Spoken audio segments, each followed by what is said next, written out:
Voice கேட்குமா?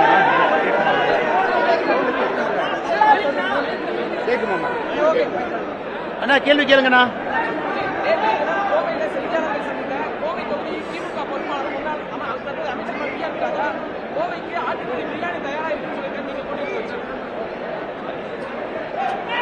அண்ணா, கோவை பாராளுமன்ற தொகுதியை பொறுத்தவரை இது ஏதோ போட்டி வந்து 3 வேட்பாளர் இருக்கின்றார்கள், 3 கட்சி இருக்கு, அவங்களுக்குள்ள போட்டி இல்லைங்கண்ணா. கோவை பாராளுமன்ற தொகுதியை பொறுத்தவரை 70 ஆண்டு காலமாக தமிழகத்தில் நடந்து கொண்டிருக்கக்கூடிய அதர்மம் ஒரு பக்கமும் தர்மம் ஒரு பக்கமும் நடக்கக்கூடிய தேர்தல் இது. அதனால கோவை மக்கள் அடுத்த 40 நாட்கள் பார்ப்பாங்க. தமிழகத்தில் எங்கேயுமே இல்லாத அளவுக்கு பணமழை இங்கே பொழியும். கட்சிகள் தயாராகி இருக்கின்றார்கள். இலவசங்கள் அள்ளி தெளிக்கப்படும், அதற்கும் தயாராகி இருக்கின்றார்கள். எங்களுக்கு தெரியும், திமுக முதலமைச்சரே வந்து கோவையில் 40 நாள் உட்கார்ந்தாலும் சரித்திர மார்ஜின்ல பாரதிய ஜனதா கட்சி கோயம்புத்தூர் பாராளுமன்றத்தில் வெற்றி பெறும். நாங்க சவால் விடுறோம், தமிழகத்தினுடைய முதலமைச்சர் வந்து 40 நாள் இங்க கேம்ப் அடிக்கணும். கோயம்புத்தூர் மக்கள் தெளிவாக இருக்கின்றார்கள், மாற்றம் வேண்டும். கோயம்புத்தூர்ல வளர்ச்சி இல்ல. அதனால் நீங்க சொன்ன நபர் என்ன, திமுகவினுடைய எல்லா அமைச்சர்களும் வரட்டும், முதலமைச்சர் வரட்டும், 40 நாள் இங்கே இருக்கட்டும். நாங்கள் தயார், மக்கள் தயார். கோயம்புத்தூர் பாராளுமன்றத்துக்கு உட்பட்ட அன்பு சொந்தங்கள் எல்லோரும் தயாராக இருக்கின்றார்கள். தமிழகத்தினுடைய அரசியல் மாற்றம் கோயம்புத்தூரிலிருந்து ஆரம்பமாக வேண்டும். வளர்ச்சிக்கான அரசியல் கோயம்புத்தூரிலிருந்து ஆரம்பமாக வேண்டும். 2024 பிரதமர் அவர்கள் 3வது முறையாக வரும் பொழுது கோயம்புத்தூர் தமிழகத்தினுடைய மேப்பில் இல்ல, இந்தியாவுடைய மேப்பில் இல்ல, இன்டர்நேஷனல் மேப்பில் கோயம்புத்தூரை பதிக்கப் போகின்றோம். அதில் எந்த மாற்று கருத்தும் இல்லை. அதே நேரத்தில் என்னோடு திருப்பூர் பாராளுமன்ற தொகுதியினுடைய வெற்றி வேட்பாளராக இருக்கக்கூடிய சகோதரர் ஏபி முருகானந்தம் அவர்கள் இருக்கிறாங்க. அவர்களுக்கும் எங்களுடைய அன்பார்ந்த வாழ்த்துக்களை தெரிவித்துக் கொள்கின்றோம். தமிழகத்தில் பாரதிய ஜனதா கட்சி போட்டியிடக்கூடிய எல்லா தொகுதிகளும் பாரதிய ஜனதா கட்சியினுடைய சின்னத்தில் நம்முடைய கூட்டணி கட்சி நண்பர்கள் போட்டியிடக்கூடிய எல்லா தொகுதிகளுக்குமான வேட்பாளரை அறிவித்திருக்கின்றோம்.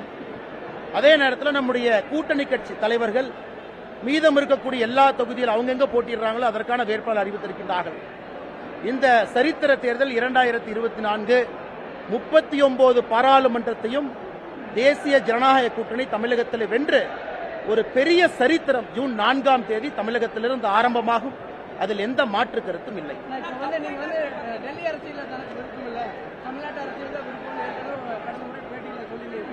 இப்பொழுது அதே தான் சொல்றேன். டெல்லி அரசியல் இருக்க விருப்பம் இல்லை, தமிழக அரசியல் தொடர்ந்து இருப்பேன். நீங்க கேட்க சொல்றேன். மோடி அவர்கள் போட்டியிட வேண்டும் என்று உத்தரவிட்டிருக்கின்றார், அதற்காக போட்டியிடுகின்றனர். மோடி அவர்களுடைய உத்தரவை மதிக்க தெரிந்தவன் நான். குறிப்பாக தமிழகத்தில் வளர்ச்சி எல்லா இடத்துக்கும் வரணும். 2026 பாரதிய ஜனதா கட்சி ஆட்சி அமைக்கும் பொழுது மக்கள்கிட்ட நாங்கள் காட்டணும். எதை காட்டுவோம்? மக்கள்கிட்ட எங்களுடைய பாராளுமன்ற உறுப்பினர்கள் மக்கள்கிட்ட காட்டணும். 1.5 ஆண்டுகள் 2 ஆண்டுகள்ல என்ன மாற்றம் தமிழகத்திற்கு வந்திருக்குன்னு நாங்கள் காட்டணும். அது காட்டினா மட்டும்தான் 2026 தமிழகத்தில் 234 தொகுதிகளிலும் பாரதிய ஜனதா கட்சி நம்முடைய நண்பர்களை இங்கே வெற்றி பெற்று ஆட்சி அமைக்க முடியும். அதனால் இது மோடி அவர்களுடைய உத்தரவு. மோடி அவர்களுடைய உத்தரவுக்கு நான் கட்டுப்பட்டவன். கோயம்புத்தூரிலே போட்டியிட வேண்டும், கோயம்புத்தூரில் போட்டியிட.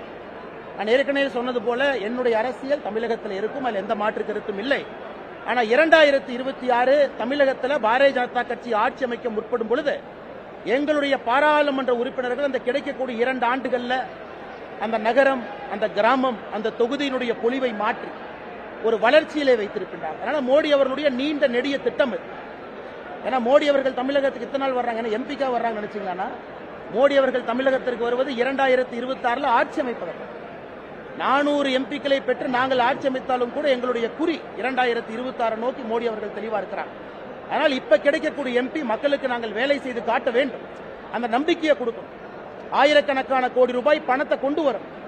கோயம்புத்தூரை அடிப்படையிலிருந்து மாற்ற வேண்டும். ஒரு தொழில் நகரமும் ஏன் பாரதிய ஜனதா கட்சி நிக்குது? பாரதிய ஜனதா கட்சி ஏன் திருப்பூர்ல நிக்குது? பாரதிய ஜனதா கட்சி ஏன் சென்னையில 3 இடத்துல நிக்குது? பாரதிய ஜனதா கட்சி ஏன் பெரிய நகரத்தில் நிக்குது? பாரதிய ஜனதா கட்சி ஏன் மதுரையில் நிக்குது? பாரதிய ஜனதா கட்சி ஏன் தென் பகுதியில் நிக்குது? பாரதிய ஜனதா கட்சி எதற்கு மத்திய பகுதியில் இருக்கு? பாரதிய ஜனதா கட்சி எதற்காக தனியாக 23 இடத்துல போட்டியிடும்?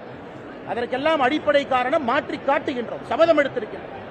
அடியோடு தமிழகத்தை மாற்றி காட்டுகின்றோம். வளர்ச்சினா என்னன்னு முதலா தமிழக மக்களுக்கு மக்களாக உழைத்து வளர்ச்சியை பார்த்திருக்காங்க. கோயம்புத்தூர், திருப்பூர்லாம் பீனிக்ஸ் பறவையை போல அவர்களுடைய உழைப்பு முதலாக அரசு சேரும் பொழுது வளர்ச்சி என்ன என்பதை தமிழகத்தினுடைய சொந்தங்கள் 2024 26 வரைக்கும் பார்ப்பாங்க. அதனால் மறுபடியும் உங்க கேள்விக்கு பதில் சொல்றேன். தமிழ்நாட்டு அரசியல் தான் இருப்பேன். டெல்லி அரசியல் எனக்கு பிடிக்காதவங்க போக மாட்டேன். எனக்கு கொடுத்திருக்கக்கூடிய ஆணை தமிழகத்தில் 2026க்கு வர வேண்டும் என்றால் இந்த 2 ஆண்டுகள் எங்களுக்கு கிடைக்கக்கூடிய அந்த 700 சில்லற நாள்ல முழுவதுமாக அடிப்படையோடு தமிழக அரசியலை மாற்றுவது மட்டுமில்ல, வளர்ச்சி நிஜ வளர்ச்சினா என்ன நாங்கள் காட்டப் போகின்றோம். தெளிவான ஒரு பார்வையோடு எல்லோரும் களமிறங்கியிருக்கிறோம்.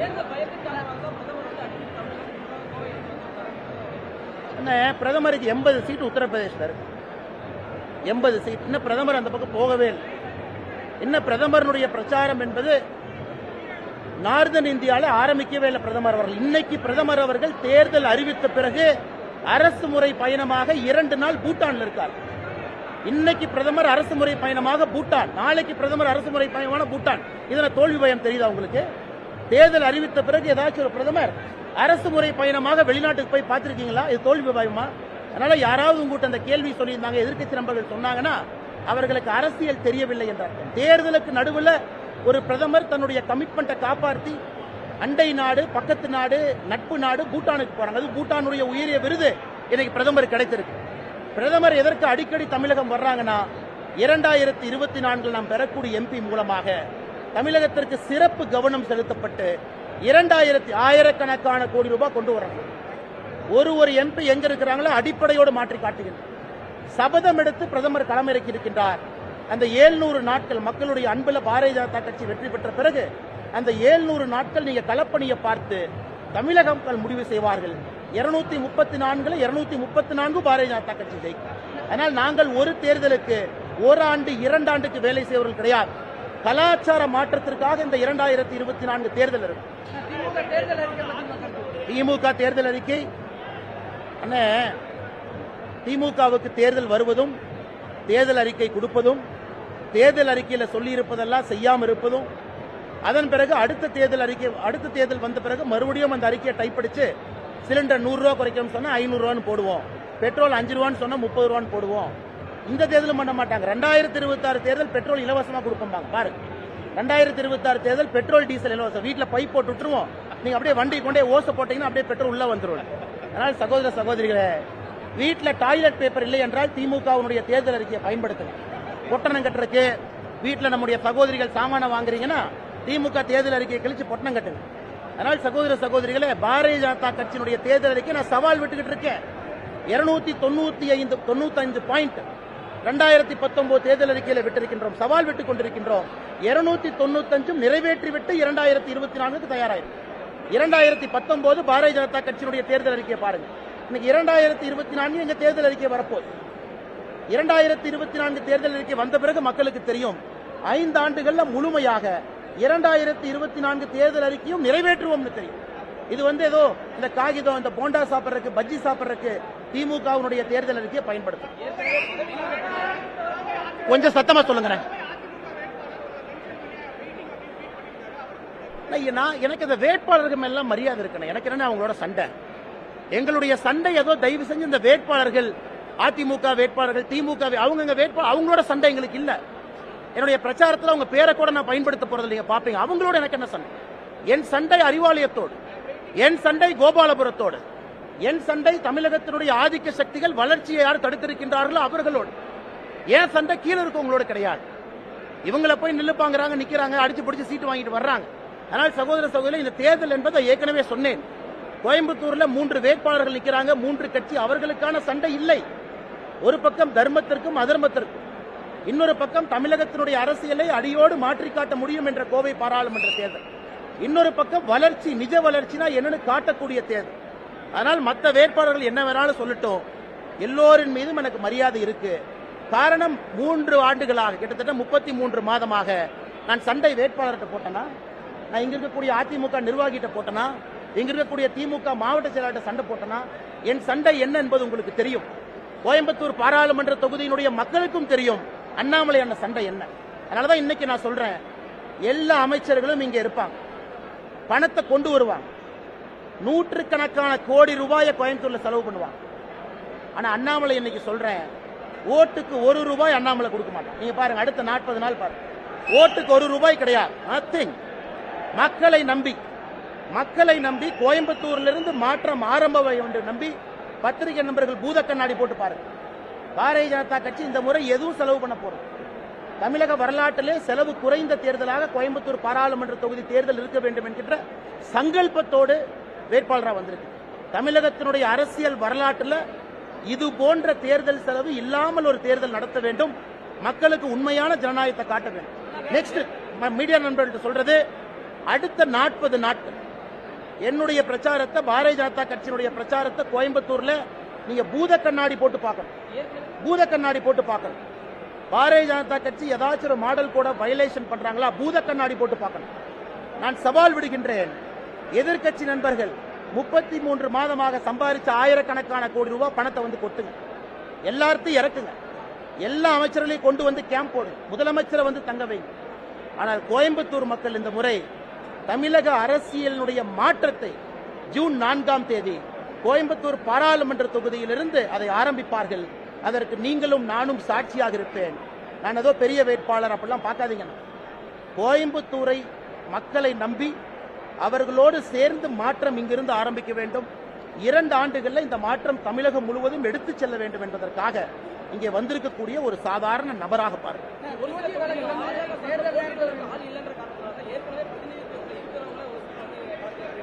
மறுபடி சொல்லுங்க.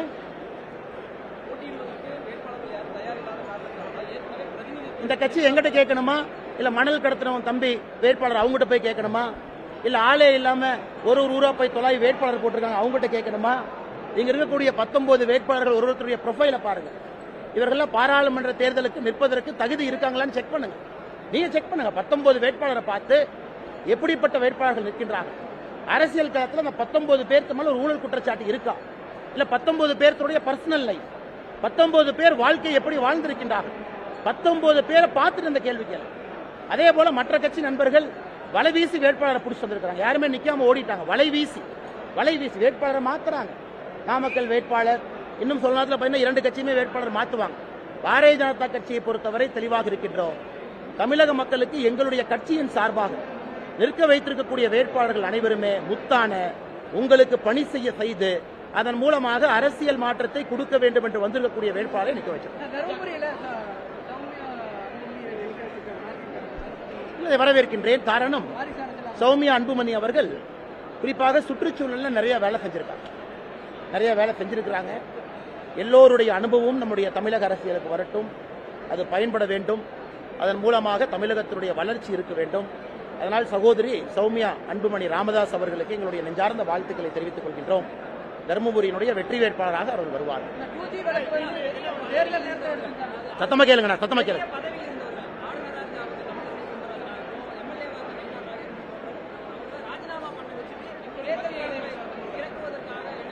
நான் ஏற்கனவே சொல்லிட்டேனே, 2024 வேலை செய்து காட்ட வேண்டும். மோடி ஐயாவுடைய தெளிவான திட்டம்.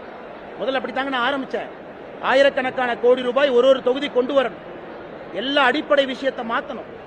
தமிழ்நாடு முழுவதுமே 2 ஆண்டுகள்ல வளர்ச்சி பணியை கொண்டு வரணும். மோடி ஐயா அவர்கள் 2024 பாரதிய ஜனதா கட்சியினுடைய எம்பிக்களுடைய வேலையை 2024 அசம்பிளி தேர்தலுக்கு பயன்படுத்த போறாங்க. ஒரு பெரிய திட்டத்தோடு களத்தில் இருக்கின்றோம். அனுபவம் வேண்டும், இளமை வேண்டும், நேர்மை வேண்டும், எல்லாம் வேண்டும் என்று 19 வேட்பாளர்களும் கூட அதன் அடிப்படையிலே கொண்டு வந்திருக்கிறார்.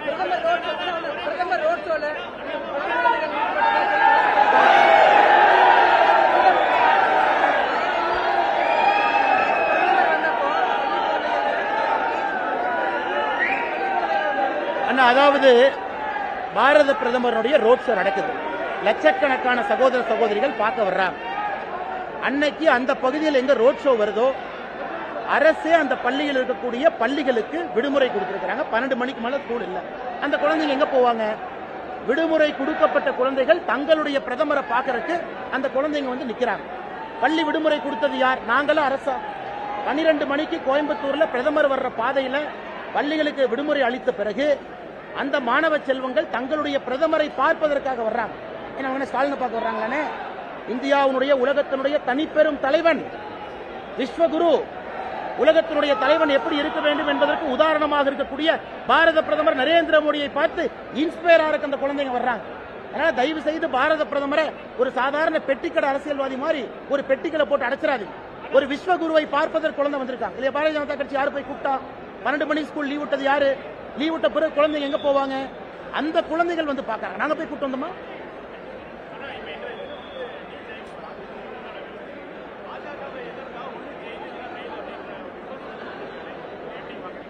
ஜெயிலுக்கு போனவங்க பெயில் இருக்கவங்க எல்லாம் சொல்றாங்க. நான் என்ன பண்ண முடியும்?